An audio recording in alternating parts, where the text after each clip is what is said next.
Okay, now anyway, since I'm very focused on my raison d'etre, the puzzle that I've been trying to solve all my life, which is to figure out how it's possible for people to see my light.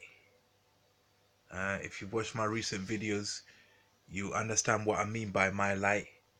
The light that forms the images in my mind when I close my eyes, the imagination and dreams that we can see as if we're seeing the things that exist out there in life. So how do other people see those things? Yeah. So that will always be my mission, to figure that one out. Yeah. And there's a lot of talkers nowadays who consider consciousness from a mathematical or physics point of view. So the questions I ask will always be centered around answering that question. Remember that when you listen to my scientific concepts and the ideas that come across my mind. So, one question that I've been thinking about as I'm listening to these, I'll call them consciousness gurus that we have in Western society, not the Eastern mystics, because they've been at it for 5,000 years and they've reached a solution. And I actually believe that there is no one fix, one solution. They are trivial ones. So the question I want to ask is, why do why does matter and energy obey the laws of nature as formulated by the human mind? So why do things obey the classical physics model and the quantum mechanics model? Why do they? Yeah. So as I was thinking about this, then I started to ask the question, because obviously this is the most fundamental question that led to all these investigations into consciousness. It ultimately led to that.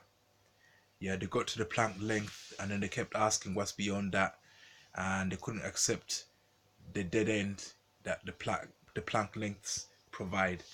So we had to link it to consciousness somehow, because even Einstein, paraphrasing now, did say that if you have a theory of everything that does not include the observer, then that's not it. Yeah. So you have to include the observer in any theory that explains everything. So now getting to that, I'm asking, why do things, there's nothingness and then there's things. Why do things, meaning matter and energy, obey the laws of nature that we have discovered? Why why do they Newton's laws of motion? Why do things obey that? Why do moving objects obey that? And why do they obey the laws of quantum mechanics? Yeah, the laws of quantum mechanics provide a way out. Yeah, but we can't realize that intuitively, because intuitively we come up with classical physics. Intuition will always lead to classical physics. But then classical physics was not enough to explain what happens at the fundamental particle level. So why do things obey the laws of nature? Yeah, that we see out there. Yeah. So for example, what I mean by that is um, simple as, why do planets go around stars? Yeah. And why do satellites go around planets? Why is it that an object will stay moving at constant speed or change its or at rest unless acted upon by an external force? And why is relativity? Why do things obey relativity, where gravity is a distortion in space and time? Yeah. Why do things obey the laws of nature as we described them. Yeah. Then I came across the question of um, if the answer is it's just coincidence, that there's no purpose to the universe, it's just coincidence. But because the original purpose seems to be the purpose for all non-living things, yeah, is to obey the laws of nature. That's the purpose, to obey the laws of nature. But then people who don't like the idea of the universe having a purpose or things having a purpose, then you ask that question, um, why would you then obey the laws of nature if you have no purpose? Why do anything if there's no purpose? So if you're not satisfied with the purpose being to obey the laws of nature, then you ask a subsequent question: is there mass and energy that does not obey the laws of nature? If the reason why mass and energy obeys the laws of nature is just coincidental and it's just synchronicity, yeah, is there mass and energy that does not obey the laws of nature as we know them? So quantum physics and string theory has come up with a way out of that by saying there's parallel universes, by saying yes, there is mass and energy that does not obey the laws of nature as we see them. They are universes that have different settings to the four forces of nature that we know about. Yeah. So it's does that mean that we came up with quantum physics because we couldn't accept, yeah, that there is a purpose, or does it mean that um, we didn't understand what purpose is? Yeah. So how then can you unify the fields? Yeah, if you don't have purpose. Yeah. And if we never conceptualize the laws of nature, yeah, would existence still obey the laws of nature? Yeah.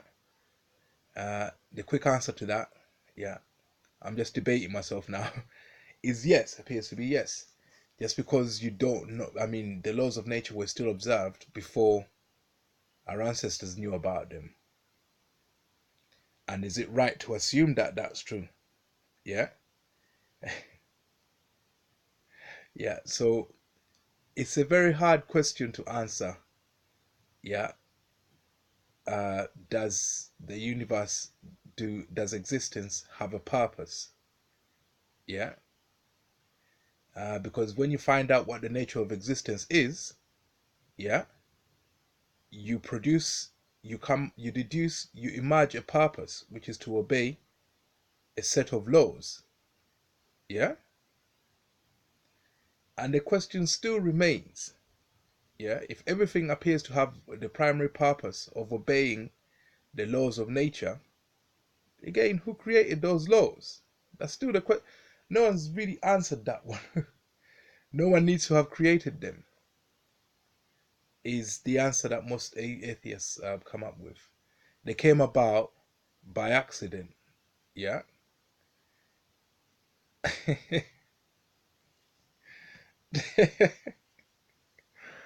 Yeah, yeah, yeah, yeah. The laws of nature came about by accident. Yeah. And it's possible for there to exist different laws of nature in other universes.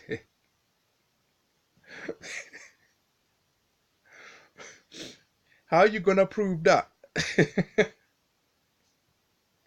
How are you gonna prove that? Yeah? There's no way in hell anyone's gonna ever prove that. No way in hell.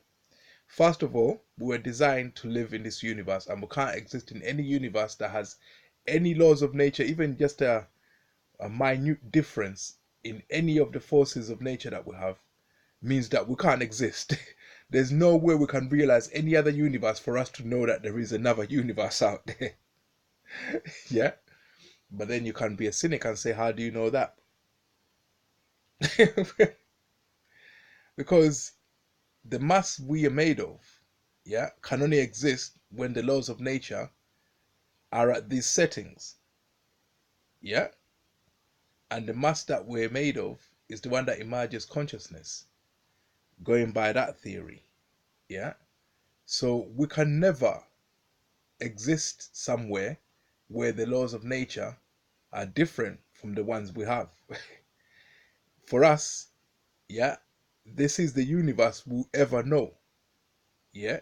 For us to know a different one, we have to evolve into beings that are capable of seeing a different universe, yeah. um so I'm asking the question and I'm answering it myself. Try and comment if you think you got an answer that's better than that. So we have to accept, yeah. Well, we don't have to accept anything. We don't have to accept anything because the universe that we have, yeah, is designed for us to live in, and we can't live in any other universe. I gave you the answer to why we're here. We're here because consciousness and existence is here. If it was somewhere else, we'll be there. Yeah. So the answer has to be I don't know, because that will always be the right answer. Yeah. But if the answer is I don't know, yeah, then you have to always go back to Pascal's wager. If the answer is I don't know, yeah. If you go past Pascal's wager, yeah, with an I don't know, then it it's always better um, to hope for the best, to be optimistic. So that's it.